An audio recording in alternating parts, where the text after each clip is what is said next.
Hansı müddəa doğru değil? İnsanda iki dölün genotipi eyni olabilir. Bəli, iki dölün, yani iki tane döl vardı. Genotipi eyni olabilir. Bir yumurta əkizi deyirik buna. B, Y, E. Yani ya da E, Y, E eyni yumurta əkizi. İki dölün genotipləri fərqli olabilir. İki dölün genotipləri fərqli olabilir. Bəli, bu da düzdür. Çünki bu da müxtəlif yumurta əkizidir. M, Y, E. İki dölün bir cift olabilir. Bəli, bu eyni yumurta əkizləri olur. Yani bir yumurta əkizi deyək buna. Bir yumurta əkizlərində olurdu. İki dölün bir cifti ola bilməz. Artıq bu səhvdir. İki dölün bir cifti niyə olmasın ki? Yani iki dölün bir cifti ola bilər axı dedik. Və bir yumurta əkizlərində bu səhvdir artıq. Bir mayalanmış yumurta hüceyrinin iki rüşeym əmələ gələ bilər.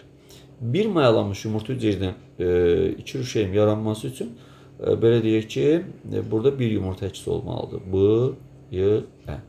Ona görə doğru olmayan cavab dediği için iki dölün bir cift olabilmez. Cevabı doğru olacak.